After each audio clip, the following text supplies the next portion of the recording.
Di video tadi udah dikasih tahu ya macam-macam lah horizon-horizon dari tanah gitu.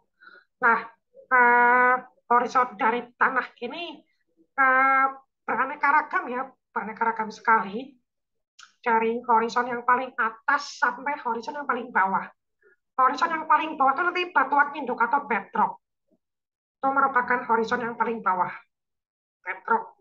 Nah, yang paling atas itu tadi yang kita kita sebut dengan lapisan humus ya tadi, horizon O tadi di video tadi disebut dengan lapisan humus atau horizon O atau kita sebut dengan surface litter. Jadi lapisan humus ini penting banget ya buat buat tanaman tuh penting banget. Kenapa? Karena lapisan humus ini atau horizon O itu merupakan lapisan yang kaya akan bahan organik. Bahan organik ini sangat penting untuk pertumbuhan tanaman. Tanaman kan dipupuk ya, itu dipupuk itu kalau pakai bahan organik tuh itu pupuk juga bahan organik juga. Nah, lapisan paling atas ini humus ya, itu lapisan yang paling kaya bahan organik, paling penting buat tumbuhan, dan juga tapi juga merupakan lapisan yang paling tipis, tipis banget dan juga sangat rentan terhadap erosi, sangat rentan terhadap erosi. Jadi kalau semisal di tempat-tempat yang miring itu rentan banget ya tererosi gitu. Atau misalkan rentan karena aktivitas manusia dia tererosi. Jadi, padahal lapisan ini sangat penting buat pertumbuhan tanaman. Nah, itu horizon A. Tidak semua tanah itu punya horizon O ya. Tidak, tidak semua tanah punya horizon O. Tidak semua tanah punya lapisan humus yang baik. Ada yang lapisan humusnya bagus, dia lumayan cukup. Ada juga yang lapisan humusnya sangat-sangat tipis, itu mungkin malah bahkan nggak ada. Nah, itu horizon O. Kemudian berikutnya itu ada horizon A. Horizon A itu merupakan lapisan tanah bagian atas ya, tadi disebut lapisan A ya, atas. Jadi ini kita sebut dengan topsoil ya. Memang topsoil itu berarti lapisan tanah atas, top ya paling atas. Jadi ini kira-kira tebalnya sekitar 20 sampai 35 cm. 20 sampai 35 cm tuh ya segini sih ya. Ya sekitar segini ya. Sebenarnya nggak terlalu tebal juga ya. Agak tipis juga ya. Lumayan tipis lah. Nah, ini merupakan merupakan lapisan yang subur. Dia relatif subur. Meskipun kalau yang paling subur tuh ya tetap lapisan O ya.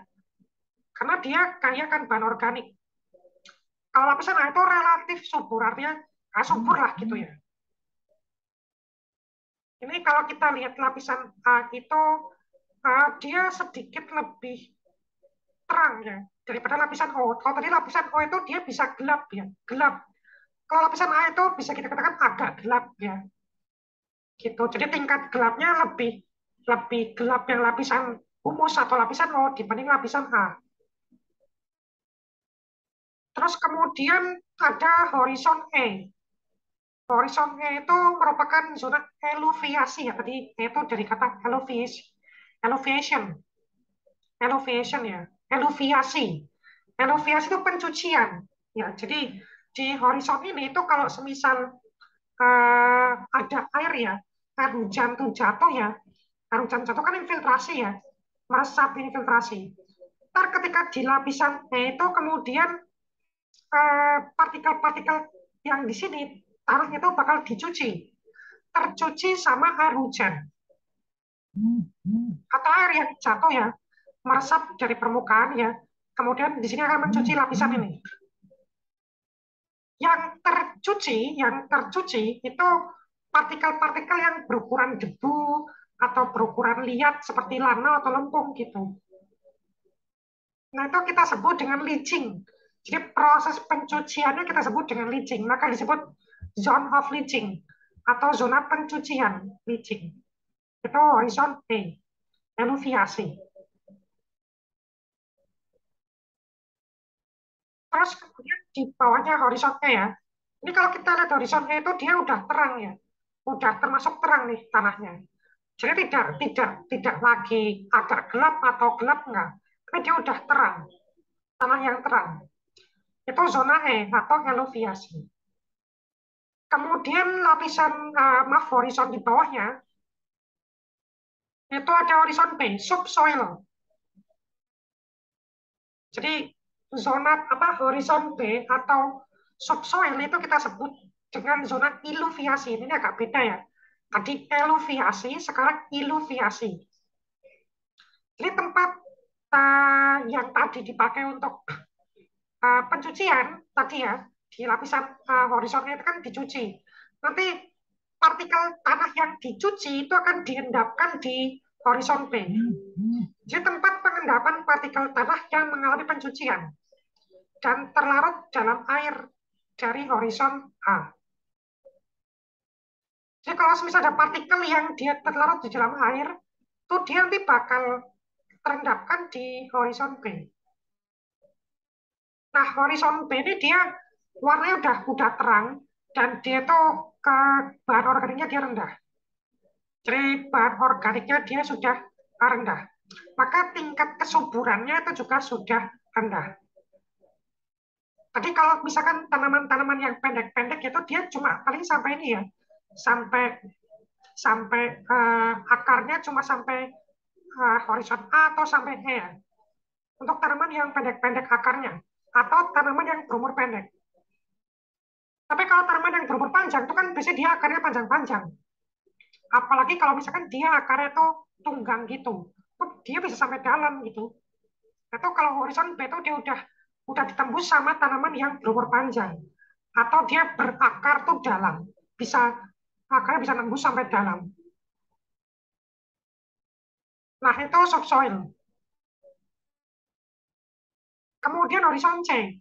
Horizon C itu kita sebut dengan tadi ya regolith ya. Regolith.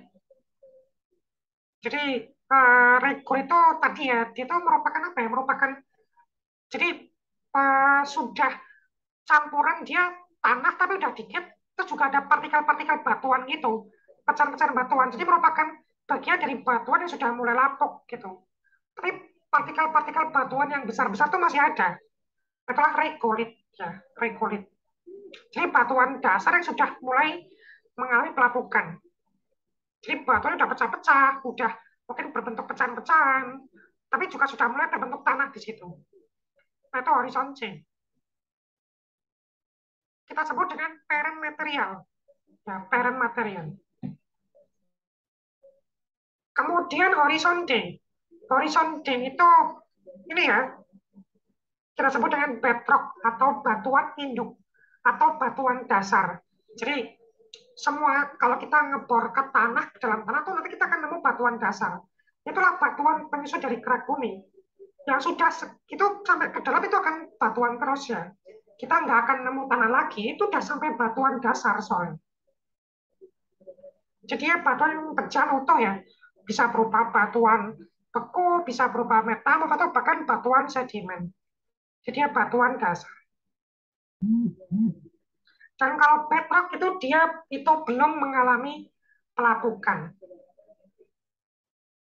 Itu ya, diapakan ya lapisan O, humus ya, topsoil, yaitu eluviasi atau pencucian leaching, B itu subsoil atau pengendapan material atau iluviasi, horizon C ya, regolith, kemudian horizon D atau bedrock atau batuan dasar, batuan induk. Oke, itu tadi juga sudah cukup jelas ya dari video tadi horizon-horizon dari tanah dan juga karakteristiknya.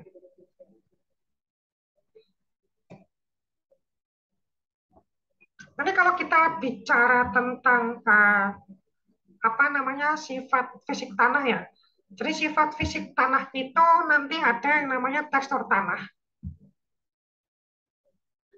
Jadi ada beberapa nanti sifat fisik tanah. Ada tekstur tanah, kemudian juga ada struktur tanah, sampai permeabilitas, sampai ke drainase tanah. Kita akan coba lihat sifat fisik tanah yang pertama ya. Jadi sifat fisik tanah yang pertama itu kita sebut dengan tekstur tanah. Jadi tekstur tanah itu bicara tentang seberapa kasar atau seberapa halus sih suatu massa tanah. Jadi suatu tanah itu disebut kasar atau halus itu dia dilihat dari kandungan antara fraksi pasir, fraksi debu, dan fraksi liat. Nah, ini adalah segitiga tanah ini, segitiga tanah itu akan kita pakai nanti kalau misalkan di soal atau misalkan dipakai ketika tes praktek ya. Ini kalau kita lihat ya, ini merupakan persentase clay nih ya, 100, 90, 80 sampai ini kalau makin ke bawah ini dia makin kecil claynya. Kalau clay itu dia ini ya, apa namanya, lurus nih ya, lurus horizontal nih ya. Ini kan 100 berarti kan clay itu kalau total 100% itu berarti di sini. Lempung. Kalau lempung 90 berarti dia di sini. Kalau lempung 80 dia di sini. Oke, coba sebentar. Sambil saya coret-coret sebentar.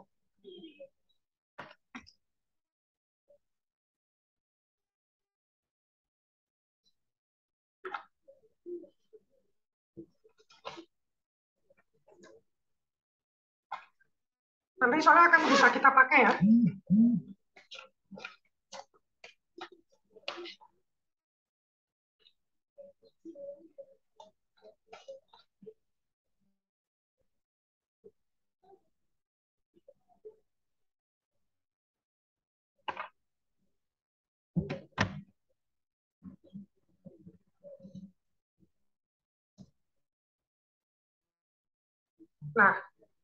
Nah, jadi kalau misal clay ya, atau lempung dia, kalau misal 100% kan dia paling atas. Kalau dia lempung 90% ya dia di sini ya. Nah, ini kalau lempung 90%. Kalau misalkan lempung 50%, ya itu dia di sini. Oh, ya. Kalau lempung 10% berarti dia di sini.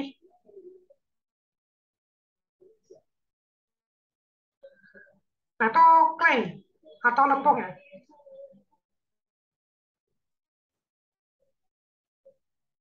Terus kemudian persentase berikutnya itu ada silt ya. Silt itu dia lanau.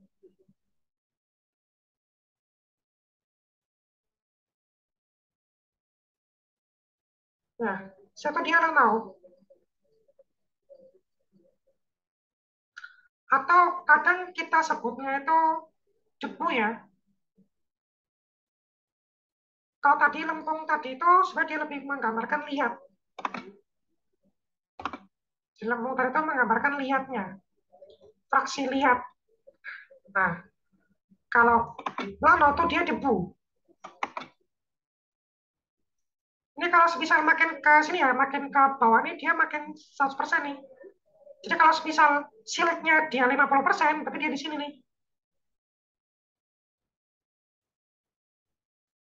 Atau kalau silt 50%, kalau silt misalkan 80% dia di sini. Kalau siltnya 20% berarti dia di sini.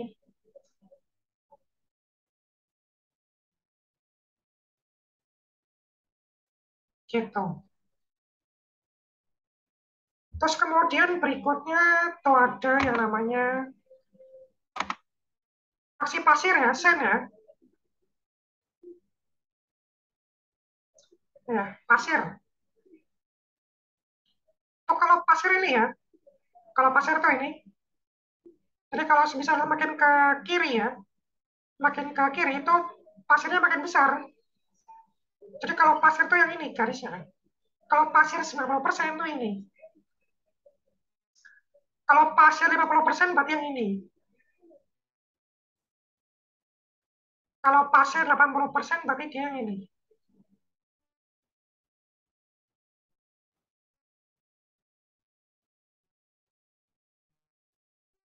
Nah, kira-kira seperti itu ya.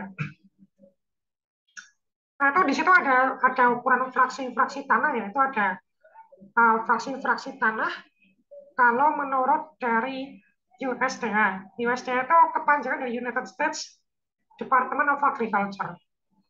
Ini paling sering dipakai nih kalau misal misal di apa pertanian gitu atau geografi tanah itu sering dipakai. United States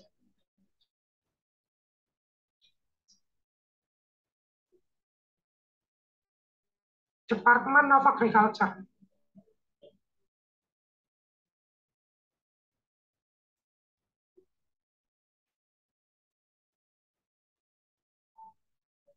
atau USDA.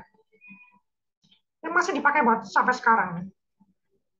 Dia pokoknya fraksi itu dari very coarse ya, sangat kasar, sampai debu, sampai lihat. Nah, ini ada juga sistem ISSS, International Soil Science Society, tapi ini jarang banget dipakai, sangat jarang. Tapi nggak apa buat referensi ya. Yang paling sering kita temukan tuh USDA. Atau misalkan sistem Eropa, ada juga beberapa negara yang punya pembagian fraksi-fraksi tanah tersendiri. Tapi kalau saya mungkin wajibnya silakan ngapalkan yang USDA ya. Karena yang paling sering dipakai di seluruh belahan di dunia. Nah, itu tekstur tanahnya. Jadi kalau secara tekstur tuh kalau misalnya makin banyak fraksi pasir, kalau pasirnya makin banyak ya ini makin ke semi, sen atau lomi sen atau sandilom, tuh dia akan makin makin kasar lah gitu ya, makin kasar. Tapi kalau makin ke clay dia makin liat gitu ya, makin liat, makin berlembung. Kalau makin ke lanu dia makin berdebu ya, dia makin banyak geluhnya. Jadi kalau kalau kalau di sini kan ada clay ya, clay loam, loam itu geluh ya.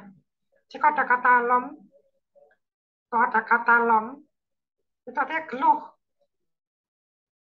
Semisal kita punya misalkan clay loam, berarti lempung geluh, atau loam berarti geluh. Seed loam berarti debu geluh, atau lanau geluh. Sandy loam itu berarti geluh berpasir. Atau loamy sand berarti pasir bergeluh. Atau silty clay loam berarti geluh geluh liat berlanau atau berdebu. Itu ya kalau kita coba bahasa Indonesia kan. Nanti kalau misal ada yang belum paham, silakan bisa ditanyakan ya.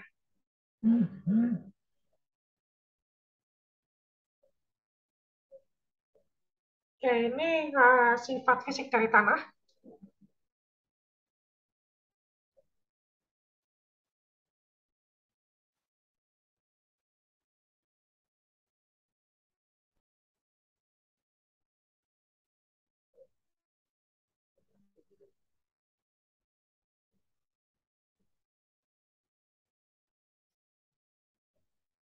Oke, ini sifat fisik tanah, tekstur tanah. Nah, sekarang kita ke struktur tanah ya.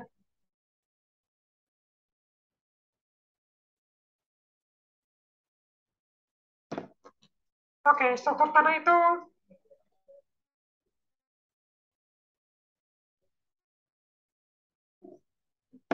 nah, struktur tanah itu jadi susunan dari tanah ya, atau butir-butirnya tanah, atau susunan dari tanah, agregat-agregatnya tanah. Jadi agregatnya tanah itu bisa berbutir, misalkan membulat, atau misalkan dia menyudut gitu ya, bisa membulat gini, atau misalkan dia bisa menyudut gini, atau misalkan dia butirnya dia granular gini ya, jadi ada butir-butiran gitu. Ada yang dia lempeng-lempeng gitu, berlempeng-lempeng, atau membaji gini ya, membaji itu kayak oval tapi tajam gitu, membaji, atau misalkan dia pejam. Jadi kalau struktur tanah itu seperti itu, dia bisa berbutir-butir banyak, dia bisa berlempeng-lempeng, atau dia bisa membulat-bulat butirannya, atau bahkan nyudut-nyudut, atau bahkan dia seperti kolomnar gitu juga bisa. Seperti tiang-tiang gitu juga bisa. Nah, itu struktur tanah.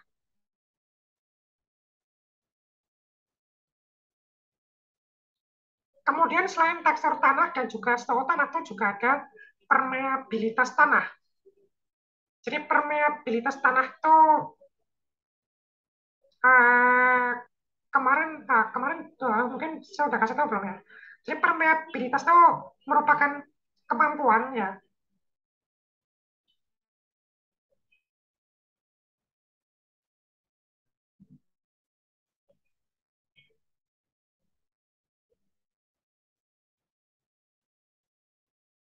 kemampuan tanah untuk melalukan air. Jadi ini berkaitan sama kemampuan tanah untuk melewatkan air. Jadi kalau misal tanah itu punya permeabilitas dan permeabilitasnya makin bagus, maka si tanah itu makin makin bisa melewatkan air. Jadi kalau ada air meresap tuh dia bisa meresap dengan baik. Tapi kalau tanah tuh dia nggak punya permeabilitas yang baik, maka tanah tuh akan sulit untuk meresap gitu, akan sulit buat meresap gitu, sulit buat lewat lah, sulit buat infiltrasi. Nah, cepat atau lambatnya peresapan atau perembesan atau pergerakan tanah itu tergantung dari tekstur tanah. Biasanya kalau tanah itu dia berpasir, dia makin mudah mudah meresap dia kalau terlalu berpasir. Tapi kalau makin dia berlan atau berlempung, dia makin sulit untuk meresap. Karena sifatnya lempung tuh dia permeabilitas itu jelek sekali. Nah, itu permeabilitas. Kemudian juga ada konsistensi tanah. Konsistensi itu daya tahan atau ketahanan tanah terhadap pengaruh-pengaruh luar yang merubah keadaannya. Jadi, kalau misal tanah itu makin tahan ketika terkena gaya-gaya, dia tidak terlalu banyak berubah, maka dia makin konsisten. Dia tingkat konsistensinya bagus.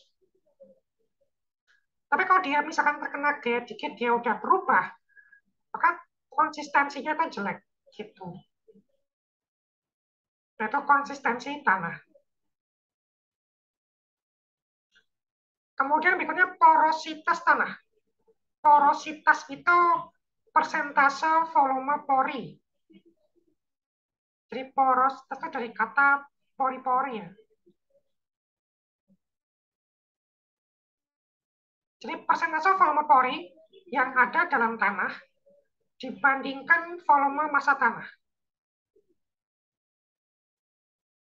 Jadi kalau ada tanah nih, tanah sebesar ini, maka berapa banyak pori-pori yang berada di dalam tanah itu dibandingkan dengan total volume tanah. Jadi volume pori, jadi kalau kita bicara porositas ini simbolnya, itu volume pori dibagi dengan volume total tanah gitu ya.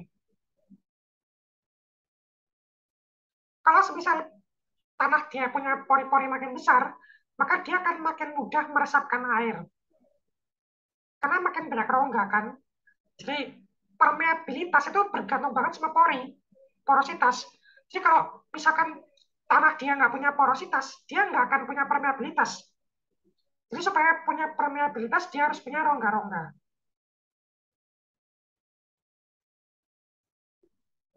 Kemudian yang keenam itu drainase tanah.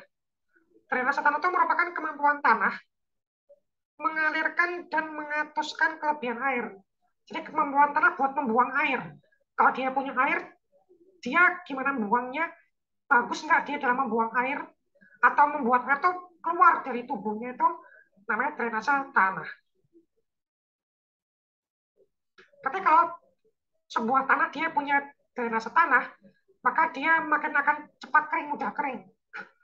Tapi kalau tanah dia nggak punya drainase tanah, itu tanahnya bakal bakal sering jenuh air tuh dia. Nah, itu tadi sifat fisik tanah ya, dari tekstur tanah, kemudian ada struktur tanah, kemudian ada permeabilitas tanah, konsistensi tanah, porositas, dan drainase tanah.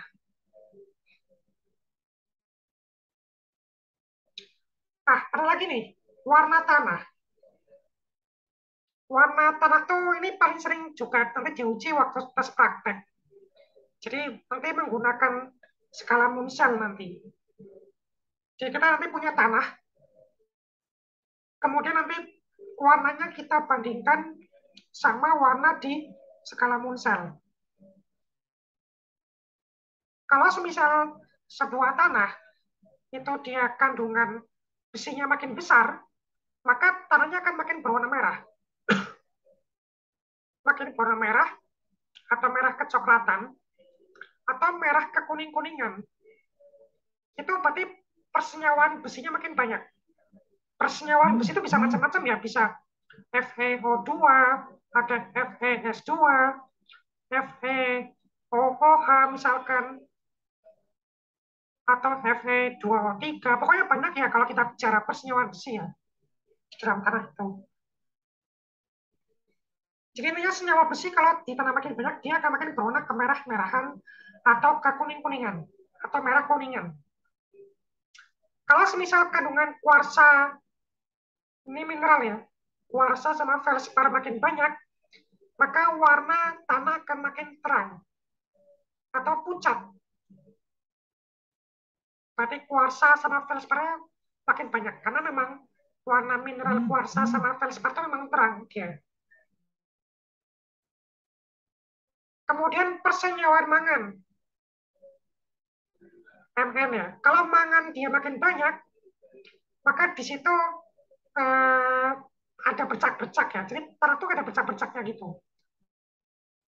Jadi kayak ada ya noda-noda gitulah. Kayak bercak-bercak, tiba-tiba bercak-bercak warna agak hitam coklat gitu ya. Itu berarti dia persenyawaan mangannya ada di situ. Kemudian bahan-bahan organik, itu kalau misal dia semakin banyak, maka warna tanah akan semakin gelap. Jadi gini, kalau gelap ini berarti dia makin banyak senyawa organik. Tuh.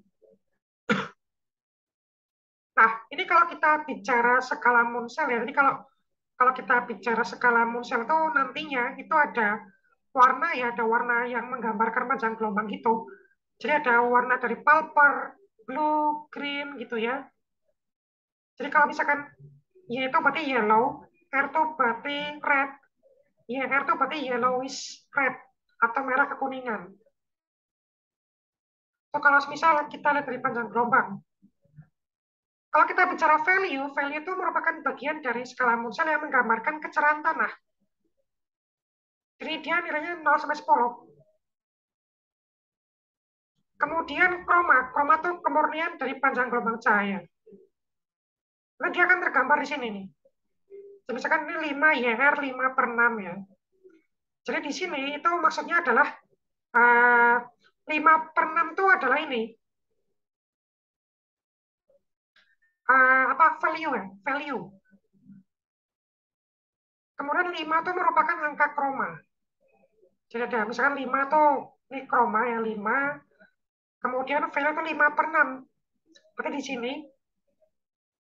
Kemudian hue itu yellowish red. Berarti dia agak agak merah sini ya, sekitar sini ya, yellowish red.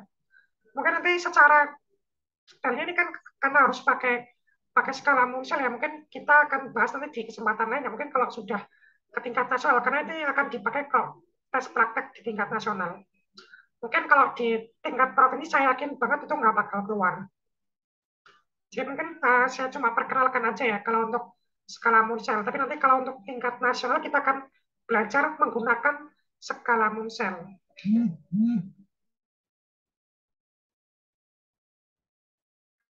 Nah, itu tadi sifat fisiknya tanah ya. Sekarang kita akan melihat sifat kimiawi tanah.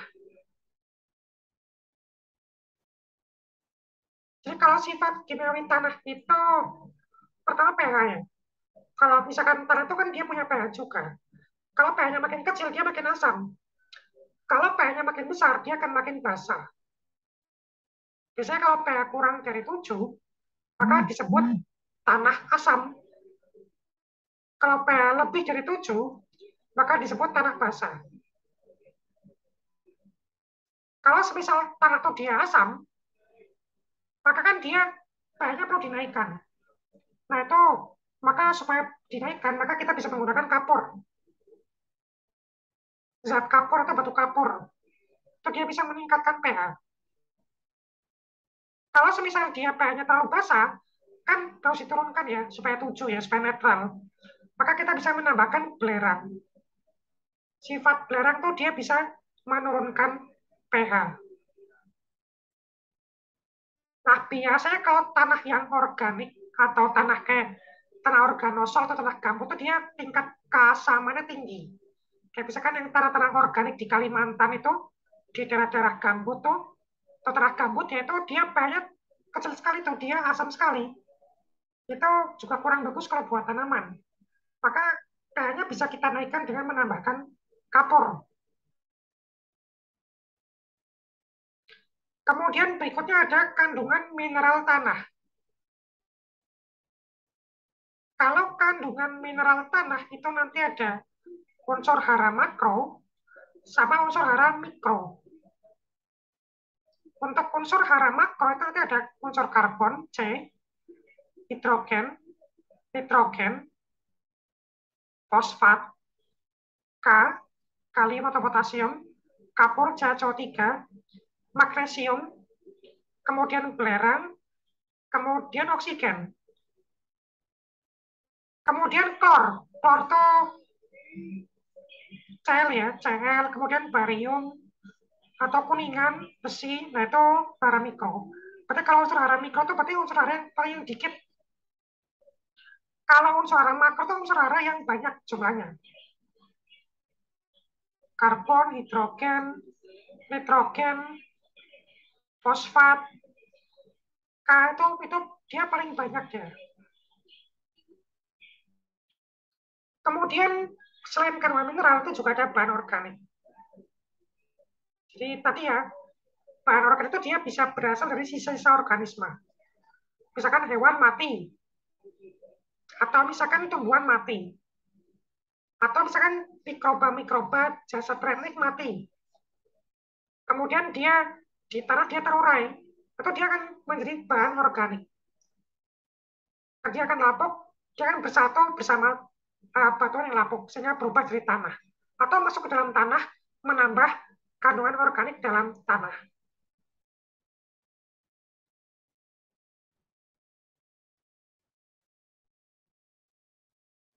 Nah, itu tadi sifat kimiawi tanah.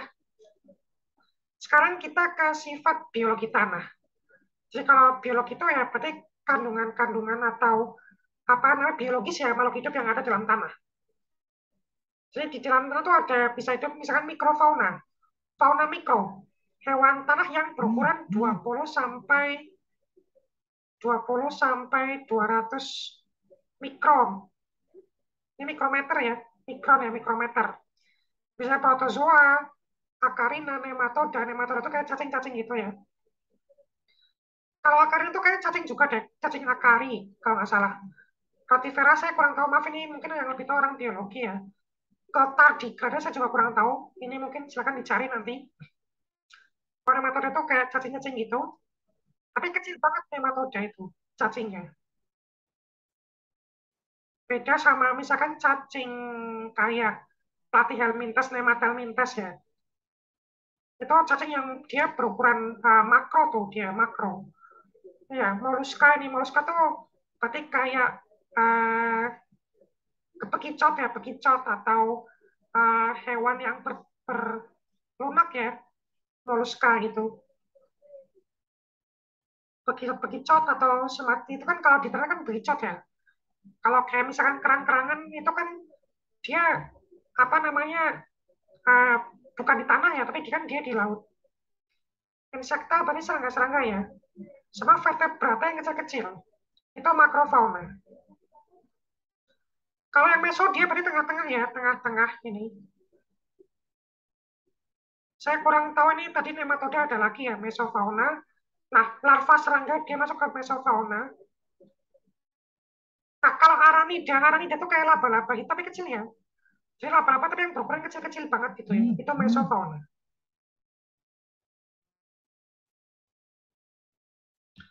Nah, itu sifat biologi tanah.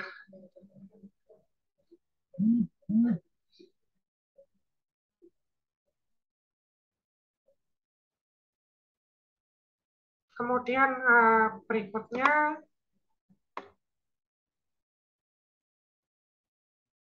Nah, ini klasifikasi tanah ya, jadi macam-macam tanah. Jadi kalau kita bicara macam-macam tanah itu macam-macam ya. Ini kalau kita lihat warna, kalau kita lihat nama-namanya bisa berbeda-beda. Kayak misalkan ya, mungkin kalau berdasarkan nih sistem ini ya, Dudel Suprapto Harjo ini klasifikasi yang dibuat oleh orang Indonesia itu ada tanah misalkan organosol. Modifikasi 78 ini disebut organosol. Tapi menurut FAO atau UNESCO tahun 74 itu disebutnya histosol. Jadi bisa bisa berbeda ya. Sebenarnya sama-sama tanah. Itu tanahnya sama tapi namanya berbeda. Yang satu disebut organosol, yang satu disebut histosol. Atau menurut USDA tadi ya USDA, United States Department of Agriculture itu histosol. Nah, silakan mungkin dihafalkan beberapa nama-nama yang agak penting ya. Biasanya nama-nama yang agak sering-sering keluar tuh kayak organosol, organosol, litosol, latosol, aluvial, aluvial, andosol, itu paling sering keluar kalau saya lihat ya. Atau podzolik ya, podzolik merah kuning itu paling sering keluar tuh. Maksudnya paling terkenal lah dari nama-nama tanah-tanah yang lain gitu ya. Karena juga di Indonesia juga kita bisa temukan tuh podzolik merah kuning, organosol, litosol, latosol, andosol, tanah aluvial itu kita bisa banyak temukan di Indonesia.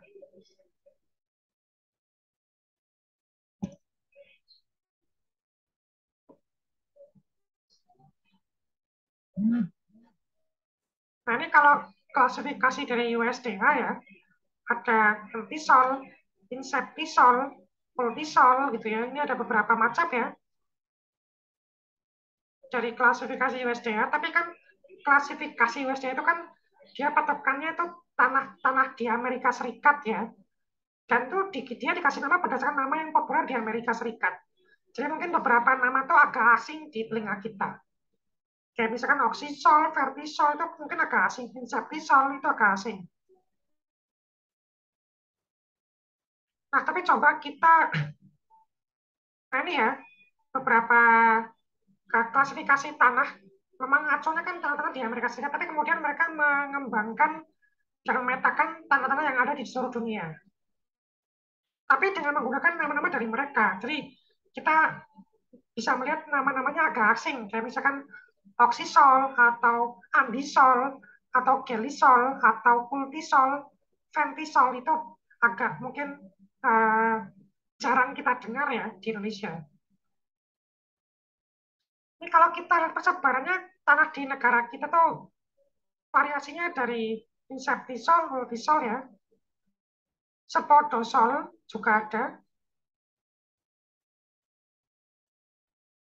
Ya, kira-kira warnanya sekitar-sekitar itu. Andisol juga ada.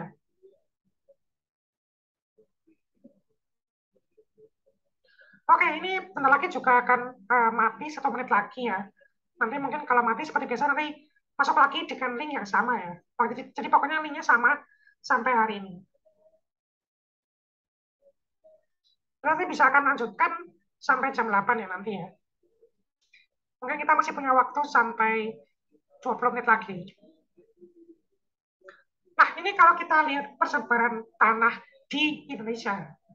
Jadi kalau kita lihat